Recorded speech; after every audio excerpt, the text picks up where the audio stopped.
धन्ना जी के घर में रहते। बालक था छोटा सा, बालक का नाम था धन्ना। और धन्ना बालक संतों के प्रति अत्यंत श्रद्धा थी, अत्यंत श्रद्धा थी संतों के प्रति। संत जी अपने शालिग्राम लेकर के आए थे। शालिग्राम की सुंदर सेवा करते संत जी जब जाने लगे, संत जी से धन्ना जी ने कहा, आप मत जाओ, आप मत जाओ। एक दिन तो संत जी रुक जाएं। दूसरे दिन संत जी फिर जाने लगे। संत जी से धन्ना जी ने कहा, आप मत जाओ। क्यों ना जाएं? बोला, आप मत जाओ। बोले, अरे हमको जाना पड़ेगा। बोले कि आप जाओ तो जाओ, ये जो आपके शालिग्राम है ना, इन्हें लेकर के मत जाओ।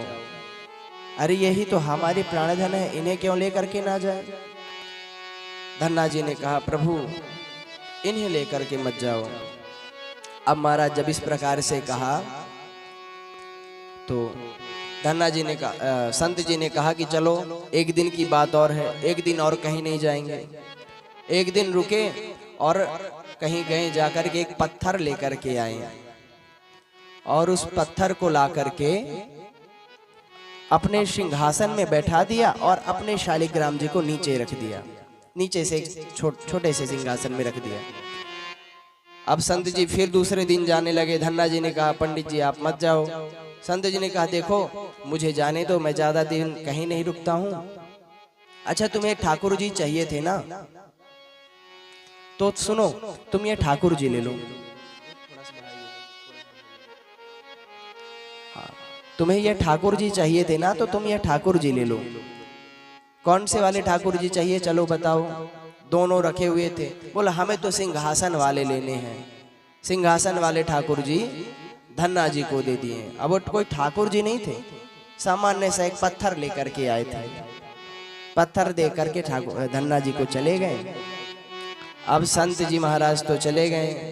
अब धन्ना भैया भगवान की पूजा करता। पूजा किस प्रकार से करे? तो जब नहा नहीं जाता, पत्थर लेकर के जाता साथ में, उसे भी नहवा देता। देखा था संत जी ने कुछ लाल लाल लगा रखा था पत्थर में, तो चंदन ना मिले तो ईंट लेकर के ईंट को घिसे और ईंट को घिस करके शालिग्राम पे चंदन लगा दे।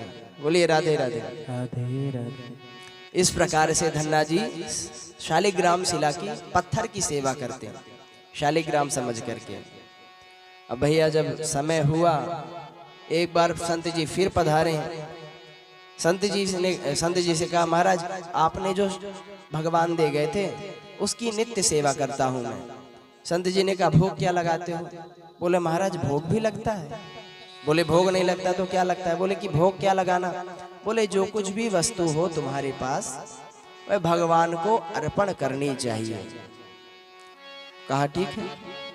अब घर आज गया, घर जाकर के माता जी को कहा, मम्मी आज सुंदर भोजन बनाओ, मेरे को बहुत आज इच्छा है भोजन करने की। आज सुंदर दिव्य भोजन बना, अनेक अनेक प्रकार की वस्तुएं बनी, खिचड़ी बनाई है, अनेक अनेक प्रकार की व्यंजन बनाए और व्यंजन बना करके धन्ना जी को दिया। धन्ना जी आज थाली लेकर के गए। पंडित जी ने बताया था कि सुनो पर्दा कर लेना। अब पर्दा कर करके सुंदर ठाकुर जी के सामने भोग अर्पण किया। अब धन्ना जी महाराज थोड़ी समय पर्दा खोल करके देख रहे हैं, खाया ना खाया? नहीं खाए। फिर थोड़ी देर में पर्दा खोल के देख रहे हैं, खाए नहीं खाया? नहीं खाया। अब महाराज धन्ना जी तो आकर के बैठ गए। बोले, तुम खा क्यों नहीं रहे हो? अरे खाओ, हमको भी खाना है, पूरा भोजन ठंडा हो जाएगा। पर पत्थर की शिला क्या खाए? धन्ना जी महाराज वहीं पर उदास होकर के बैठ गए। बोले, नहीं खाना, मत खाओ, हम भी नहीं खाएंगे। अब जब इस प्रकार से धन्ना जी महाराज निराश होकर के बैठ गए, काफी देर तक उदास होकर के बैठे रहे। अब पर्दा के पीछे से चटकार की आवाज आने लगी। चटकार मतलब जब भोजन पाए तो उंगली इत्यादि चाटते हैं ना, वह आवाज आने लगी। धन्ना जी ने विचार किया, आवाज कहाँ से आ रही है, चटकारे कहाँ से आ रही हैं? धन्ना जी महाराज जैसे पर्दा खोला, भगवान सुंदर भोजन कर रहे थे। धन्ना जी महाराज ने कहा जय जय आ गए? बोला जरूर आ गए। दोनों ने सुंदर मिलकर के भोजन किया। धन्ना जी की अवस्था नित्य प्रति बढ़ते गई। अब भैया धन्ना जी भगवान को जेब में डाल करके, उस शिला को जेब में डाल करके सुंदर गैया चराने के लिए जाते हैं। एक दिन किसी कारणवश गैया चराने नहीं जाना था, तो धन्ना जी महाराज ने भगवान को ही गैया चराने के लिए भेज दिया। कहा कि सुनो, आज मैं थोड़ा सा व्यस्त हूँ, गैया लेकर के तुम चले जाओ। भगवान गैया चराने के लिए गए हैं। अब यह क्रम नित्य प्रति चलता रहा, गैया चराने के लिए भगवान जाते रहे। धन्ना जी महाराज एक दिन पंडित जी फिर आए, साधु जी फिर आए। साधु जी से मिला, कहा गुरु जी आपने जो शालिग्राम शिला दी थी उनकी सेवा मैं आज भी कर रहा हूँ। अच्छा, आज भी कर रहे हो? चलो बहुत अच्छी बात है। बोला कि कहाँ है वह शिला? बोले कि महाराज अभी तो वो गैया चराने गए हुए हैं। पंडित जी ने विचार किया, पहले भी ये भोला था, आज भी भोला है। बोला भगवान थोड़ी गैया चराने जाएंगे, पत्थर कैसे गैया चराने चले गए? बोला कि महाराज पत्थर नहीं, उसके अंदर से भगवान निकलते हैं, भगवान सुंदर गैया चराने जाते हैं और जब आते हैं फिर से उस रूप में परिवर्तित हो जाते हैं। महात्मा ने कहा भोला है, कुछ भी बोल रहा है। बोला चलो दिखाओ। बोला चलो चलो दिखाओ।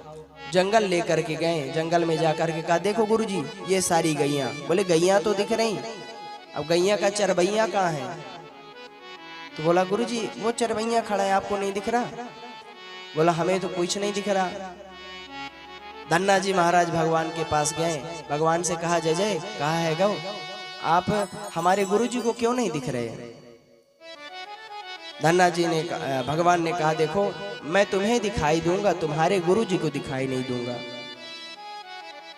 धन्ना जी ने निवेदन किया और भगवान आज गुरुजी को भी दर्शन दिए हैं। अब गुरुजी तो चले गए। अब कुछ समय बाद धन्ना जी को जब दुनिया का बोध हुआ, संसार का बोध हुआ, तब भगवान श्री कृष्ण उन्हें दर्शन कम देने लगे। क्यों? क्योंकि अब उन्हें वास्तविक माया का बोध हो चुका। अब वह भगवान को परमात्मा मानने लगे, भगवान मानने लगे। अभी तक क्या मानते थे? अभी तक केवल एक मित्र मानते थे, सखा मानते थे, परंतु अब भगवान मानने लगे। इसलिए अब धन्ना जी महाराज, अब भगवान धन्ना जी महाराज के साथ वह क्रियाएं नहीं करते जो पहले करते थे। धन्ना जी महाराज एक दिन उदास, धन्ना जी महाराज ने कहा, विचार किया कि भगवान मुझे अब दर्शन क्यों नहीं देते। धन्ना जी महाराज ने एक दिन भगवान को बुलाया, प्रार्थना की, प्रभु अभी तक तो आप मुझे दर्शन देते थे, पर अब आप मुझे दर्शन क्यों नहीं देते? अब आप मेरे साथ लीलाएं क्यों नहीं करते? भगवान ने कहा देखो पहले तुम मुझे मित्र मानते थे, पहले तुम्हारे मेरे संबंध भक्त और भगवान तक सीमित नहीं थे, इसलिए मैं तुम्हारे साथ नित्य प्रति खेलता था, तुम्हारे साथ अनेक अनेक लीलाएं करता था, पर तुम्हें अब ज्ञान हो चुका है और तुम अब मुझे भगवान मानते हो। जब आप भगवान को भगवान मानोगे तब भगवान आपको बहुत जल्दी नहीं मिलेंगे, भगवान हट से मिलते हैं। अब आजकल हट रह ही नहीं गया। वो अलग बात है कि तुमने मेरा ये काम नहीं किया, मैं तुम्हें नारियल नहीं चढ़ाऊंगी, ये वाला हट नहीं। जिस प्रकार से हट धन्ना जी ने किया, जिस प्रकार से हट आचार्य श्रीमद् राम सखेंद्र जी ने किया भगवान से, जिस प्रकार से हट मीराबाई ने किया, उसी प्रकार से हट जब हम करेंगे तब भगवान हमें दर्शन देंगे।